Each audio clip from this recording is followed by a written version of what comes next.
Arco TV Hidalgo, el canal de tu confianza. Presenta su programa Visión con Luz. El enfoque más claro e iluminado, con la mejor vista en todo lo que acontece día a día.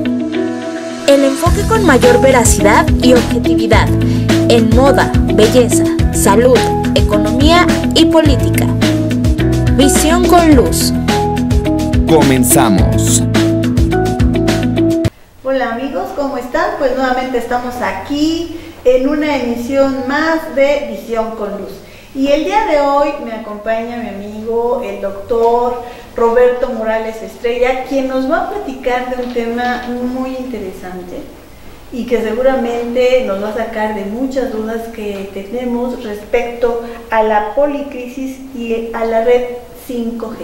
Mi querido doctor, bienvenido nuevamente a tu programa Visión con Luz y platícanos qué es la policrisis o cómo se considera o qué aspectos importantes podemos visualizar en la policrisis.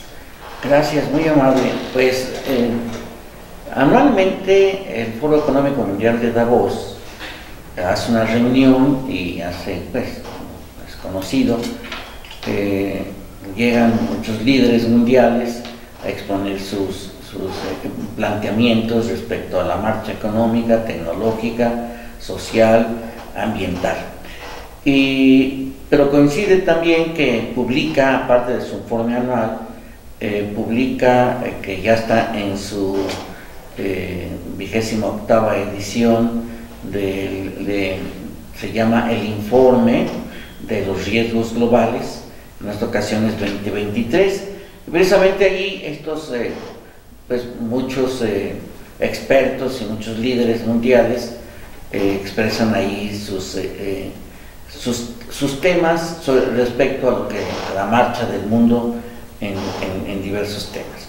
Entonces, en esta ocasión ellos concluyeron que lo que estamos viviendo ahorita, es una policrisis, porque impacta no solo en la parte económica, social, tecnológica, porque tenemos enfrente el problema del cambio climático, la situación de la migración, la gran desigualdad, y que la tecnología, independientemente de las crisis que hay, independientemente del gran rezago que puede haber en la mayoría de los países del mundo, pues las naciones desarrolladas y en sí los corporativos que están desarrollando la tecnología siguen su marcha. Pues esto significa que la policrisis hay una crisis geopolítica, una crisis geoeconómica. ¿Y por qué se le llama geopolítica y geoeconómica y geotecnológica? Porque son distintas las regiones que intervienen y porque es la convergencia precisamente de los problemas. El problema del cambio climático sigue avanzando, aunque ya se han desarrollado programas como el SEG, que son las aplicaciones en materia corporativa referente a lo que esto significa de la gobernanza en la sustentabilidad del medio ambiente. Por eso las siglas de S de sustentabilidad, de environment, que es medio ambiente, y la gobernanza. Es decir, hoy en día las empresas, para que continúen produciendo y moviéndose tecnológicamente, tienen que aplicar criterios ambientales y ecológicos sustentables. Y esto obviamente que entra en contradicción con los intereses de mercado. Por ejemplo, en el caso de California se planteó, había inversiones de BlackRock, uno de los principales colocadores de recursos financieros en inversión, y BlackRock mencionó, Flynn es su director, y mencionó que no iba a apoyar financiamientos o inversiones que no tuvieran como un elemento fundamental de la sustentabilidad. Sin embargo, en California, el gobernador de California dijo: primero es la rentabilidad y después la sustentabilidad. Esto significa tiene un impacto enorme, porque si le damos prioridad al mercado, pues nunca vamos a solucionar el problema de la sustentabilidad, y pues eso nos lleva a una tendencia de mayor agudización de la situación que se está viviendo a nivel global. Y por la otra parte, pues la población sigue incrementándose, pero hay rezagos tecnológicos.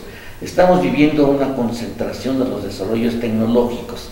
Por ejemplo, si hablamos de la 5G, que esta red que ha venido a impulsar los desarrollos tecnológicos, la inteligencia artificial, el cómputo cuántico, que es el acceso a Internet que se requiere hoy en día a mayor velocidad, como es como se mueve la 5G a milisegundos.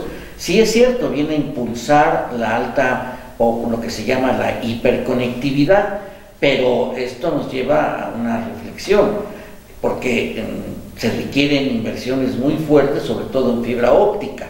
Y obviamente los líderes, Estados Unidos, Inglaterra, y Francia, que son los principales, y hay rezagados, por ejemplo China, que está invirtiendo fuertes cantidades en sus redes de fibra óptica, igual otros países de esa zona, como la India, Pakistán, también están invirtiendo. Y los países latinoamericanos, sería la pregunta, bueno, los países latinoamericanos, pues como que no tenemos salida a ello, hay otras prioridades que se están atendiendo. Entonces la tecnología sigue avanzando, pero cada vez más desigual, cada vez hay más países en rezago, y pues obviamente que la geopolítica que derivó en el conflicto Ucrania-Rusia, y que esto vino a impactar la inflación dada la escasez de granos y la parte de los combustibles, se reconfiguró. Pero otra de las crisis importantes son los recursos naturales, la lucha por los recursos naturales, y esto ha agudizado y ha impactado mucho en Latinoamérica. ¿Y por qué? Bueno, porque además de los 14 minerales raros, porque se utilizan 7 de ellos en la industria eléctrica, que son los filamentos que llevan algunas pues de la luz, o sea, empresas como General Electric son las más afectadas en esto. ¿Por qué? Bueno, porque China, es uno de los principales productores de estos minerales, y de repente subió 600% los precios. Y dijo, bueno, pues no quieren comprar, pues me compren, y eso significa pues detener el procesamiento de estos productos, que también los otros cuellos de botella, como son los microprocesadores. Toda nuestra industria tecnológica requiere microprocesadores, y también pues hoy los nuevos productos que se están pues ya surgiendo, como son los vehículos híbridos y los vehículos sin uso de combustibles, pues entonces requieren de baterías para que se puedan mover, y el elemento fundamental para las baterías es el litio, y por eso estos conflictos de litio. Gran parte del conflicto que hubo en Bolivia, el conflicto en Perú, pues son ocasionados por el litio, porque son países productores de litio, y ahí el recurso estaba en manos de privados y ahora está en manos del sector público, y como en el caso también de México, hay empresas transnacionales que han participado en esta situación, promoviendo, impulsando estas efervescencias, lo que les llaman los golpes de estado blandos, ¿no? Que es a través de un desgaste vía medios y a través de ataques de información. Sabemos que gran parte de la información que hoy se maneja está sesgada. Todo esto viene a formar una policrisis, que así le llamaron los expertos. Sin embargo, hay la opción en materia de contaminación, además de los materiales, de las alternativas en energías limpias, que esto lleva tiempo, la transición energética lleva tiempo. Pero también está a la par lo que se denomina la economía circular, que esto cada vez ha venido tomando fuerza. La economía circular pues es una remanufacturación y es un evitar la contaminación y el desperdicio. Hay un convenio que se firmó entre la Fundación Helen MacArthur, que es la que ha promovido el uso y la aplicación de la economía circular, con la ONU. Este convenio es para reducir, precisamente, más bien eliminar el uso de plásticos nuevos, el plástico que esté en el mercado, sean reutilizados, y eso disminuiría en gran parte el consumo o ingresar plásticos en el medio ambiente, sobre todo en los mares y ríos, que ha estado afectando enormemente. Se han encontrado muchas especies marinas.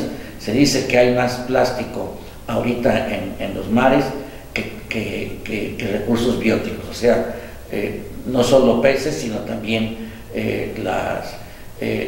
todo lo que incluye la flora y la fauna acuática. Entonces, esto es lo que se denomina la policrisis, que nos afecta. Y claro, los países más vulnerables, los que estamos más rezagados en tecnología, pues somos los que estamos más expuestos a los cambios climáticos, que no se ha financiado.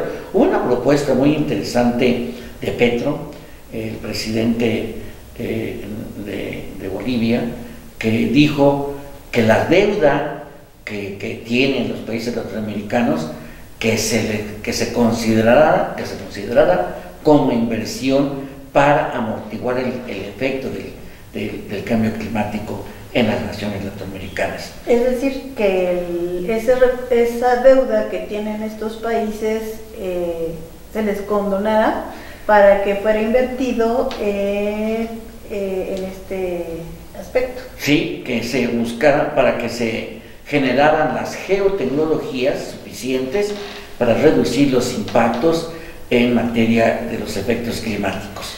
Y esto significa ¿y esto es por qué? Porque en la reunión de Francia, de la COP ambiental, pues los países industrializados se comprometieron a invertir 100.000 millones de dólares, lo cual no ha sucedido. Entonces Petro propuso ahí en el Foro Económico Mundial de Davos que esos recursos financieros de deuda se aplicaran, que ya no se los cobraran ni el servicio de deuda, que se aplicaran para invertirlos en reducir los efectos del cambio climático, y también en generar en impulsar la transición climática. Y esto significaría que los países latinoamericanos pues fueran menos afectados por estos fenómenos que nos están amenazando. Fíjate que es muy interesante lo que nos estás comentando sobre qué es la policrisis, y a mí me gustaría que después del corte comercial nos platicaras cuáles son algunos de los eventos tanto económicos, políticos, que influyen en esta policrisis. Ejemplo, pues la guerra de Croacia. La otra, la reunión que acaba de llevarse algunos días entre nuestro presidente de México y el presidente de Estados Unidos y Canadá. ¿Cómo afecta? ¿Qué tiene que ver? ¿Cuál es el mensaje que tratan de dar hacia el mundo? Y toda esta cuestión económica, política, de hidrocarburos, social y tecnológica. Pero estamos regresando del corte y los esperamos aquí en Visión con Luz. En un momento continuamos con Visión con Luz, el enfoque más claro e iluminado. Por Arco TV Hidalgo, el canal de tu confianza. Anuncia tus productos y o servicios en Arco TV. Llámanos. Continuamos con Visión con Luz, el enfoque más claro e iluminado. No le cambien, están en Arco TV Hidalgo, el canal de su confianza. Bueno, pues estamos nuevamente aquí en Visión con Luz. Y antes de irnos al corte, mencionamos algunas situaciones que ocurren a nivel mundial y cómo tiene que ver sobre esta cuestión de la policrisis. Ejemplo, hablabas sobre los componentes electrónicos que necesitamos y que estos muchas veces no están llegando por situaciones que a lo mejor nuestro auditorio dice, bueno, pues no hay carros ahorita, o no hay cajeros automáticos. Platicamos hace tiempo con Abraham Mendoza y pues no había cajeros porque no había estos chips. Y muchas veces decimos, bueno, la guerra está a mí, ¿en qué me afecta? Pues está bien lejos, no hay problema. Platícanos sobre eso. Bueno, en cuanto a los microprocesadores, que es, digamos que la oferta de microprocesadores es menor a las necesidades, dado el incremento del desarrollo tecnológico, porque un microprocesador pues tiene diversas aplicaciones, no es uno para todas las tecnologías, sino cada tecnología, o sea, no es lo mismo un chip microprocesador para la industria médica, por ejemplo, que es para los vehículos, es otro, para los cajeros es otro, y por ejemplo para la industria del Internet de las Cosas son otros, o sea, para toda la línea blanca que va a estar conectada. Más bien ya hay ciudades que tienen muy avanzada el Internet de las Cosas, y esto es que muchos wearables, o sea, muchos instrumentos, refrigeradores, lavadoras, televisores, todos ellos requieren de microprocesadores muy específicos. Entonces, la estructura productiva de esos microprocesadores está concentrada en Asia. Por eso es que, y vale la pena mencionarlo, en este encuentro trilateral de nuestro país con Canadá y Estados Unidos, pues se ha hablado de crear una cadena, por eso se habla del offshoring, que esto es compartir las cadenas de producción, las cadenas de valor, las cadenas de producción al norte de nuestro país, para crear una cadena productiva de microprocesadores, y esto juega un papel importante, ¿no? Entonces, por eso se llama policrisis, y la respuesta a esa policrisis debe de ser hoy, por eso fue uno de los temas que se planteó en el foro, se está planteando porque termina este viernes, que es la conclusión de cómo vamos a cooperar, cómo va a ser la cooperación de las naciones en un mundo fragmentado, ¿sí? Entonces, el conflicto Ucrania y Rusia impactó principalmente sobre todo en los combustibles. Obviamente que la industria productora de combustibles la industria productora de microprocesadores requiere de combustibles, y Europa está en una crisis de gas enorme. Ha habido, pues no sé, se supone que hubo sabotaje en un conducto de gas. Entonces se está reparando, pero de hecho hay crisis. Y esta crisis de producciones, por ejemplo, pues, Ucrania es uno de los principales productores de aceite comestible por el girasol que produce, pero al reducirse a nivel global el abastecimiento, tanto por un lado de los combustibles como por otro de los granos, pues esto impactó en los precios a nivel global. Entonces esto ha venido también a generar efectos en las economías latinoamericanas, en las economías llamadas emergentes. ¿Y en cuanto a la alimentación? No se diga, la cuestión de la alimentación, por un lado hay una conversión que están haciendo las grandes transnacionales para hacer consumo de productos muy prácticos, pero muy dañinos, con altos azúcares, grasas, etcétera, y se está dejando de lado la alimentación natural. Claro, es más práctico y claro, es más costoso. El kilo de papas más caro es el que se vende en bolsitas, porque es una forma de fraccionar el precio. Se nos hace barato comprar una bolsita, pero en la suma de un kilo de papas, pues sale muy caro.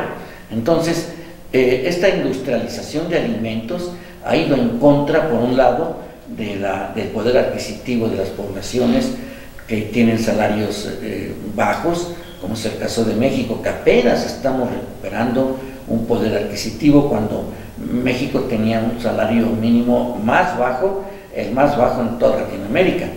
Apenas ahorita, con las nuevas políticas laborales y salariales, está recuperando algo. Es una lucha tremenda porque pues se siguen incrementando los precios. Afortunadamente hay una variable interesante aquí que hay que hablar, que es la fortaleza del peso.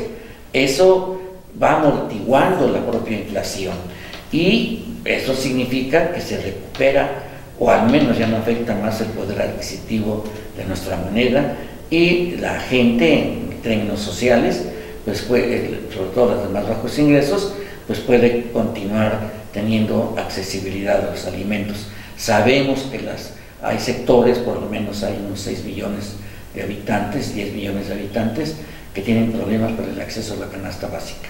Sin embargo, cabe precisar que la política social que se ha venido aplicando en este régimen político de México, en esta administración federal y algunas administraciones estatales, pues está impulsando que precisamente se destine a la población mayores apoyos. Yo creo que esto es algo muy importante porque significa reactivar la economía.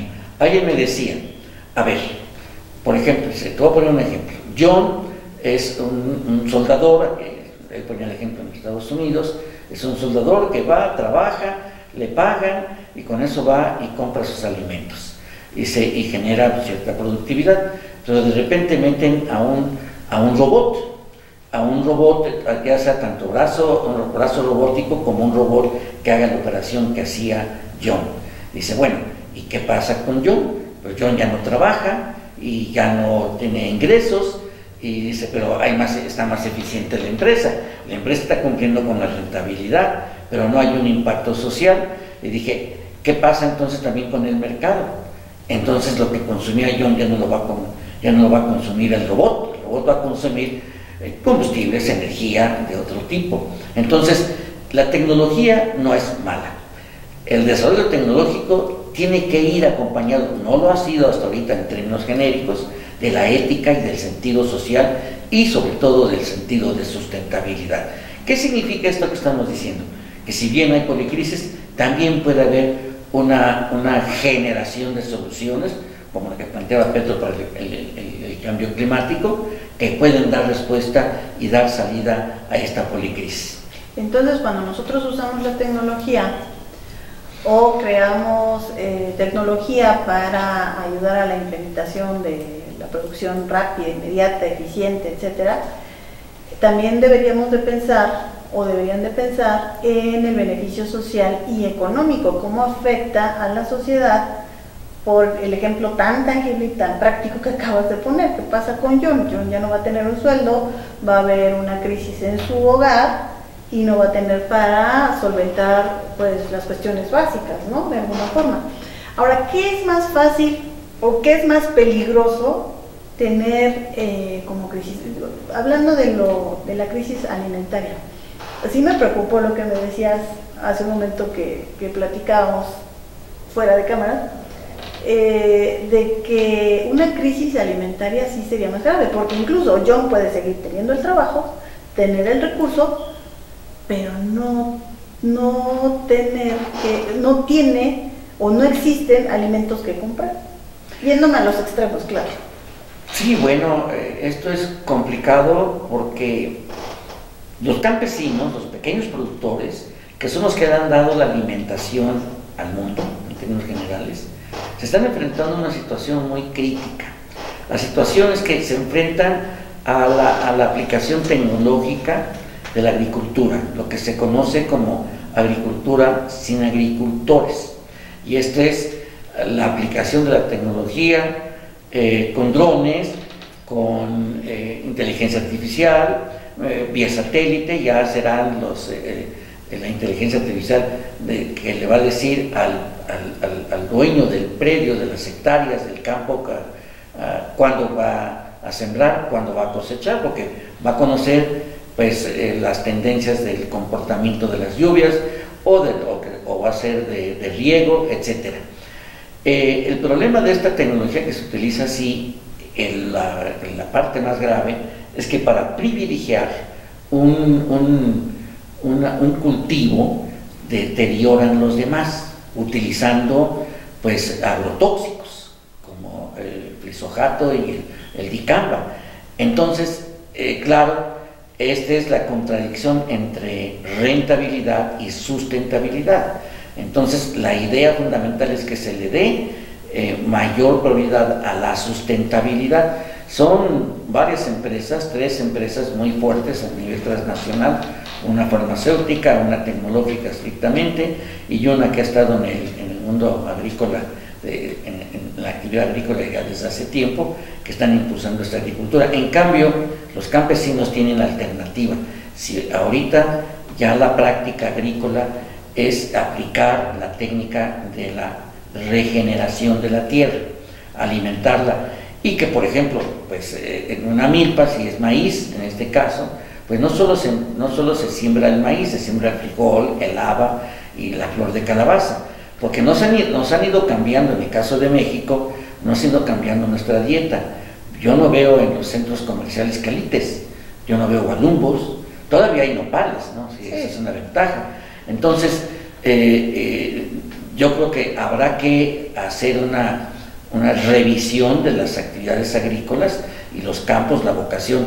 Y por ejemplo, hay investigaciones que se hacen como la zeolita, que es un mineral que potencializa, claro, lleva un tratamiento que potencializa la capacidad de la tierra para incrementar el rendimiento, y no es agrotóxico, no hace daño ni a las abejas ni tampoco a otros cultivos. O sea, alternativas sí hay, pero habrá que tener una política pública de mayor profundidad desde el punto de vista tecnológico. La tecnología puede ser nuestro gran aliado o nuestro gran adversario, depende con qué ética y con qué criterio de sustentabilidad se aplique.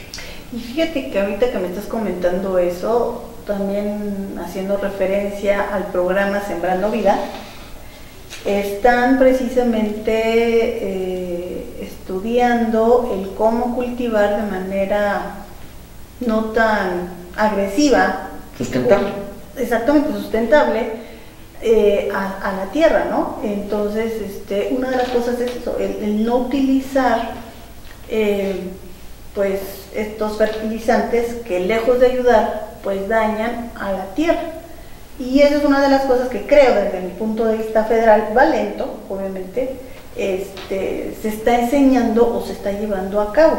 Y digo va lento no porque el gobierno federal no quiera hacerlo, es un apoyo que ellos están dando a los agricultores, pero imagínate, hablando de los grandes empresarios, pues no van a estar tan convencidos, porque finalmente lo que quieren es recuperar la rentabilidad. Exactamente, recuperar la inversión de una forma más rápida, más inmediata, sin importar el daño que cause a la tierra.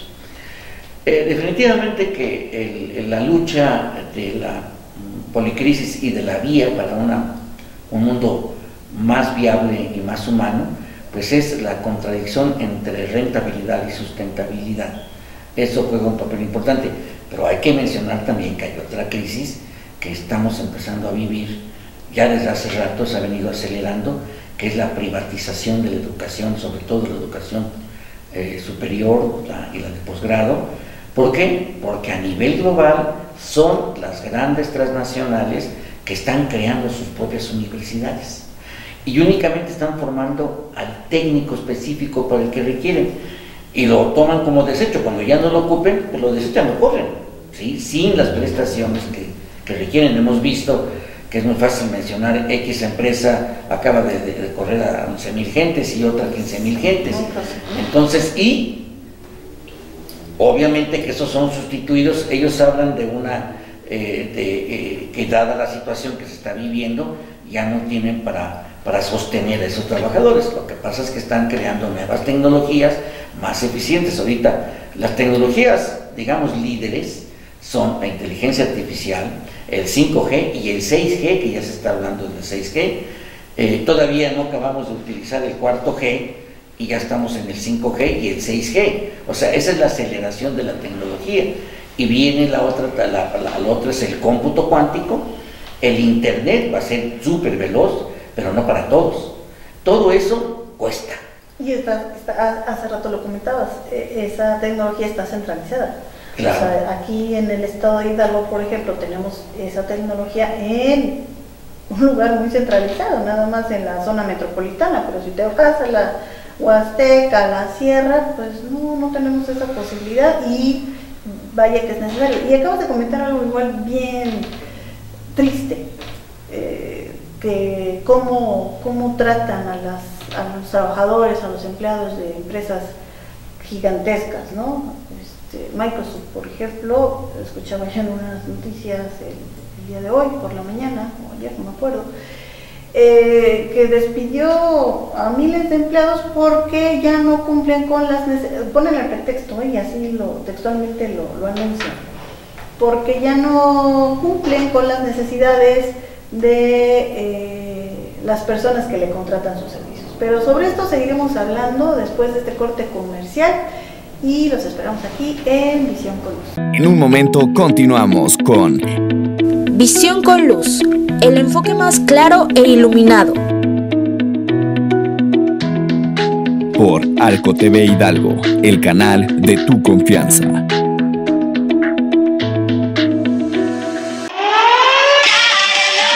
Anuncia tus productos y o servicios en los teleavisos de Arco TV. Llámanos. Continuamos con Visión con Luz, el enfoque más claro e iluminado. No le cambien, están en Arco TV Hidalgo, el canal de su confianza. Bueno amigos, estamos de regreso nuevamente aquí en Visión con Luz y bueno, ya decíamos esta crisis social que desafortunadamente empresas o grandes empresas llevan a cabo o propician por el despido masivo de personas que pues según ellos ya no les es útil, o diría mi compañero el doctor, que soy feo, pero pues así es, ya no les sirven, así lo ven ellos, y pues esto todo lo que implica, ¿no? El tener tantas personas desempleadas cuando todo ese impacto económico y social que va a representar. ¿Qué van a hacer? ¿A dónde van a ir a encontrar trabajo estas pobres personas? Yo eso lo interpreto como, a ver, pensemos cuándo tienes que cambiar de computadora o cuándo tienes que cambiar de teléfono. Te lo hacen obsoleto, simplemente ya no agarran las actualizaciones. ¿Sí?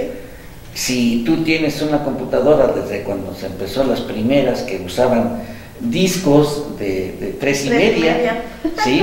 Pues ahorita imposible ocupar esa computadora, no tenía ni acceso a internet.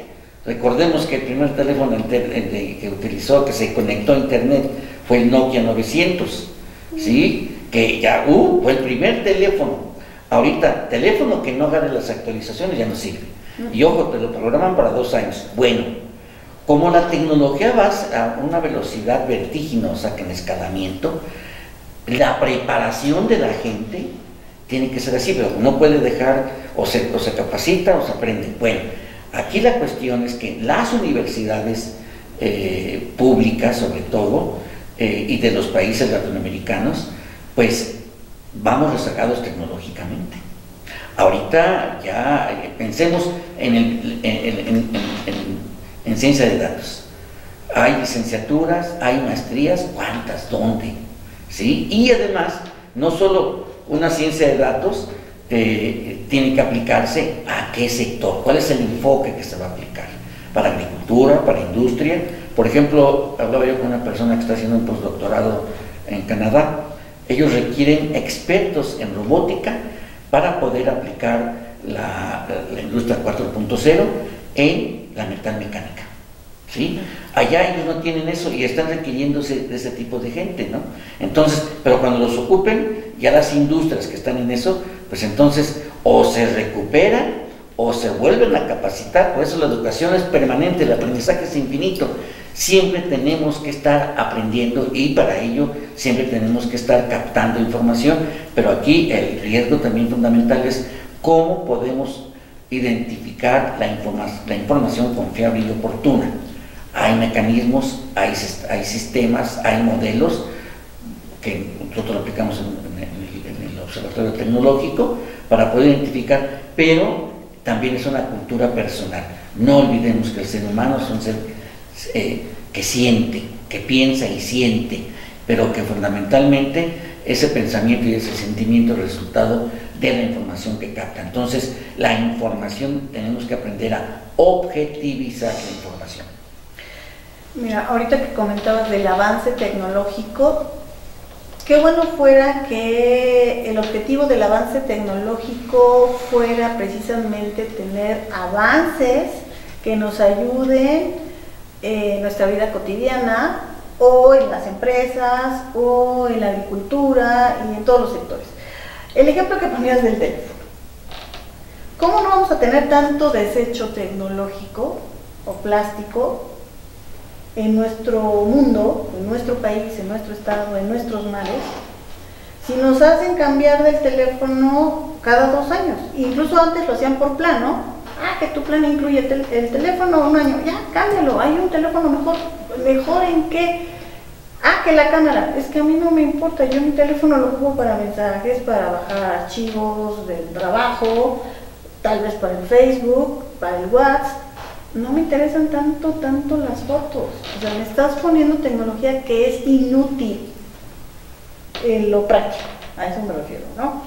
Y lo que estás haciendo es que este teléfono que me puede durar hasta 5 años, bien cuidado, que no lo estrello, que no se me caiga, bueno, hasta 5 años me podría servir. ¿Por qué me haces que este teléfono, que puede tener una durabilidad, cuidándolo bien, de 5 años, por tu software o por los aplicativos que tiene, quede obsoleto a los 2 años?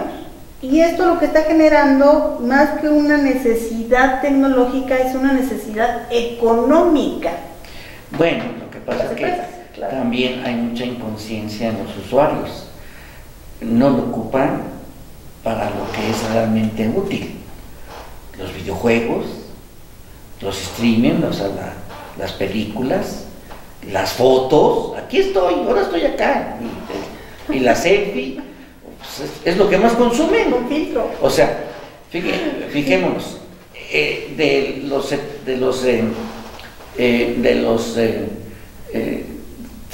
70,000 billones de gigabytes de información que se generan cada 10 minutos, el 70% es imágenes, es video. Y esto, pues obviamente no es porque la información estructurada son números, y la información no estructurada, pues son todos aquellos que son texto, es imagen, es foto, es video.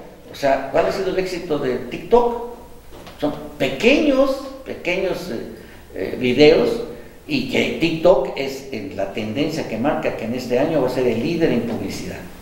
No hay quien le gane. ¿Por qué? Se consume, porque vamos a una velocidad mental de veras vertiginosa.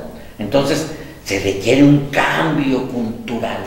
Cuando yo hablaba la vez anterior aquí de cambio, de una cultura tecnológica, significa, no es que vean qué tecnologías hay. Por ejemplo, ahorita la feria más importante en materia tecnológica, que es CES en Las Vegas, que sacaron productos. Fíjate, hay un instrumento que te da toques en la lengua para que mejore tu gusto por los alimentos, O sea, hay tecnologías que es impresionante. Ahora ya no van a poner ¿cómo se llaman estos carteles en los cuartos de los muchachos, ¿no? Van a poner televisión. Hay televisión que se va a pegar en la pared, ¿sí? Con la tecnología y con la comunicación a internet. La televisión había desaparecido como aparato si no entra a internet. Entonces la magia está en internet, que te llega toda la información, toda, ¿sí? Entonces el problema es entender la dinámica y el fenómeno de la información. No nos convirtamos en Homo videns, tenemos que seguir siendo Homo sapiens. ¿Cuál es la diferencia? El Homo videns consume, el Homo videns se alimenta de información para pensar, para racionalizar y tomar decisiones. El Homo videns no toma decisiones, solo consume, consume y consume. Ok, de acuerdo. La cultura, totalmente de acuerdo contigo. Debemos de visualizarlo de manera distinta, no dejarle el teléfono a los niños de 2, 3 años que ya, para que no nos molesten, se lo dejan y el pobre niño está así. Pero también el uso o la compra de estos aparatos infernales, diría bien, es que me hacen o crean una necesidad que no inexistente, que estaba inexistente, pero la crean por toda la mercadotecnia, por el uso, por la foto, porque es la foto con el filtro y así te ves más joven, te ves más blandita, te ves más bonita, te ves más todo. pero también no tendrían que intervenir las leyes, los gobiernos, para evitar que creen este tipo de necesidades cuando no las hay y que lejos de ayudar perjudica. Ayuda desde el punto de vista económico a la empresa en un lapso pequeño, ¿no? Porque es ganar, ganar, ganar, ganar, sí, pero entonces esa misma empresa se dice socialmente responsable. Bueno, ella se ocupa en términos de una empresa con el SGD, ese eje, sí, ese eje, que es la sustentabilidad que incluye eso. Lo que pasa es que es una carrera que no alcanza las posiciones jurídicas o normativas. La tecnología va a una velocidad,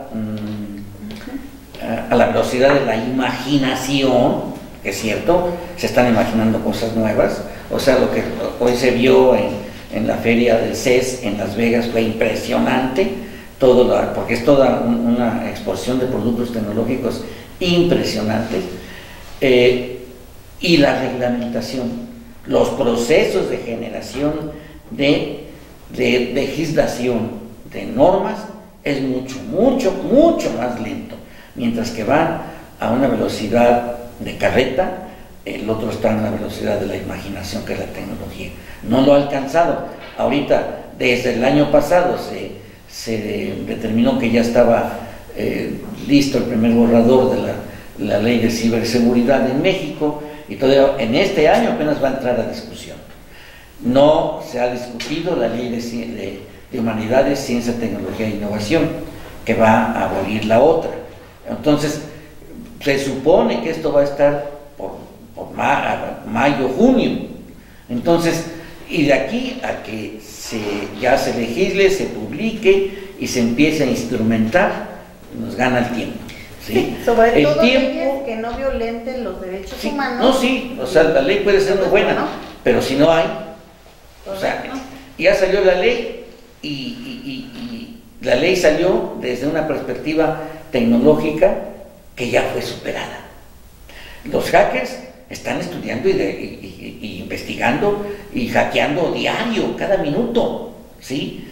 Y con nuevas tecnologías y nuevas herramientas. Entonces, cuando salgan, pues ya pasó. ¿Sí me explico? Entonces, esa es una crisis enorme, ¿sí? Que no, ahí no le veo más que nuestros gobiernos tengan, nuestras autoridades tengan, pues una conciencia. Si hablamos de revolución de conciencias, sí, la población, los empresarios, pero fundamentalmente también los líderes políticos.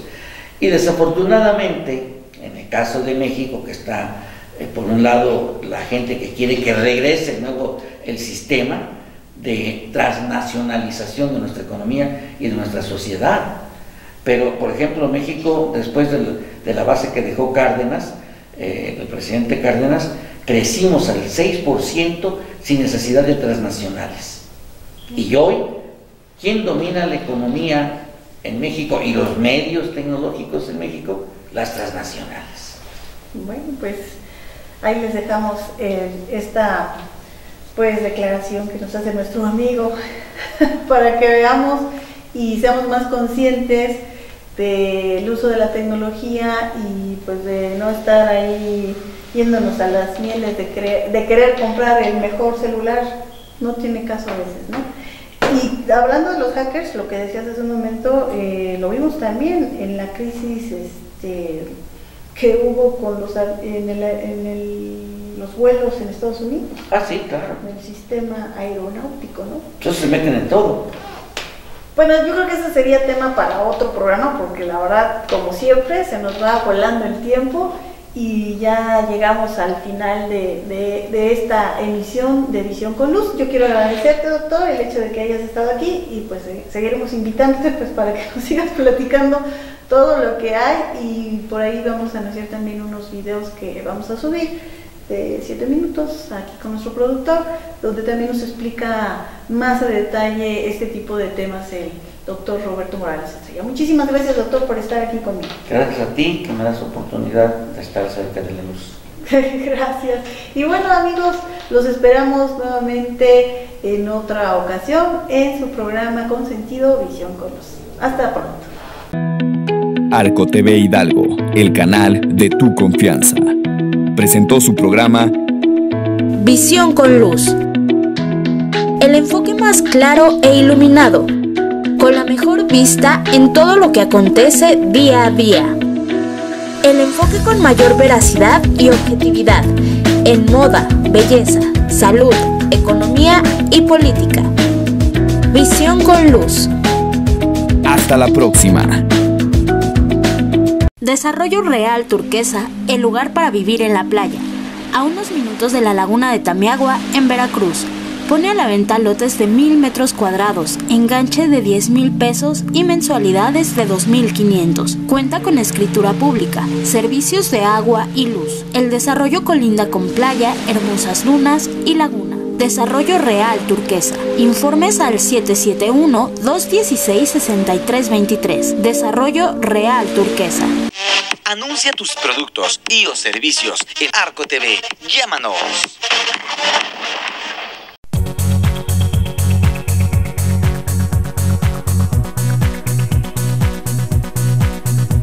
El canal de tu confianza, Arco TV, Canal 12.